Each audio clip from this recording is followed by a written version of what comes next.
Le récit sacré nous dit que Job était le plus grand des enfants d'Orient. Quelques savants assurent qu'il était prince, d'autres disent roi. Il avait de grandes richesses et un grand train de vie.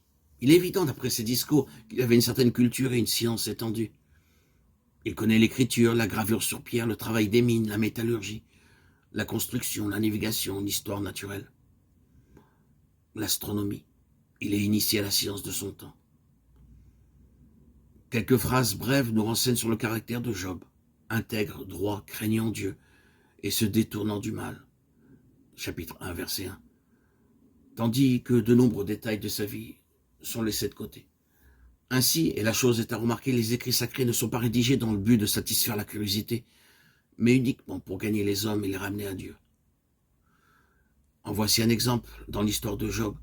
Quelques mots suffisent pour nous initier à sa situation, pour nous introduire dans son cercle familial et nous dire ses richesses. Puis aussitôt nous voici transportés dans une époque tragique de sa vie, ce qui doit servir à l'enseignement des enfants de Dieu dans tous les âges, longtemps après la disparition du patriarche de la scène de ce monde. Au moment où il est comme jeté dans la fournaise de l'épreuve, il est écrit de Job qu'il était intègre et droit, parfait. Et Dieu, citant son serviteur Job dans l'assemblée des saints, emploie ces mêmes qualificatifs. Le récit montre que sa perfection, son intégrité consistait en un cœur complètement donné à Dieu, un cœur sincère, loyal. Il ne servait pas de maître. Dieu et lui-même, non, il craignait Dieu et se détournait du mal. La crainte du Seigneur, c'est un sentiment divin de sa volonté, une connaissance intuitive de cette volonté qui jaillit d'une marche persévérante avec Dieu. Cette intelligence du Seigneur conduit alors à se détourner du mal. Connaître Dieu, comprendre sa pensée, sa volonté, faire connaître aussi combien est grande l'iniquité du péché. Mieux nous connaissons Dieu, plus nous redoutons de l'attrister. Cette intelligence de Dieu, cette crainte de Dieu chez Job est pratique. Non seulement elle le détourne du mal, mais elle lui fait comprendre la nécessité du sacrifice pour le péché. Il en a comme une connaissance intuitive, bien que la loi sur les péchés ignorés ne fût promulguée que bien plus tard. Si un homme pêche sans le savoir contre lui, contre l'un des commandements de l'Éternel, il est coupable. Lévitique 5, 17. Enseigné par Dieu, il salue même à l'avance. Ce meilleur sacrifice dont il est question au livre des Hébreux, cette aspersion de sang à l'intérieur du voile pour la purification constante de ceux qui marchent en communion avec Dieu. Hébreux 9, 26, 1 Jean 1, 7. Dans la crainte qu'il avait d'aucun péché entre lui et le Dieu saint, Job se levait de bonne heure pour offrir des sacrifices en faveur des enfants, de peur que dans leurs jours de festin, ils eussent oublié la présence de Dieu et que quelques pensées mauvaises, quelques blasphèmes eussent effleuré leur cœur. Le patriarche comprenait donc qu'un sacrifice était nécessaire pour la rémission des péchés, même pour l'oubli momentané de la présence de Dieu. Le fait qu'il offrait continuellement des holocaustes montre que sa crainte de Dieu n'était pas spasmodique, et seulement au jour d'épreuve. Mais elle était un principe profondément enraciné dans sa vie, principe qui réglait ses actions. Il faut que cette crainte de Dieu, cette intégrité de cœur et de vie soit reconnue pour les enfants de Dieu s'ils veulent comprendre la signification de l'épreuve qui atteignit Job. Un récit bref, vivant, nous montre les attaques de Satan sur les biens de Job. L'adversaire a décidé qu'il faut que l'épreuve soit soudaine, répétée, inattendue pour que Job soit amené à renier Dieu.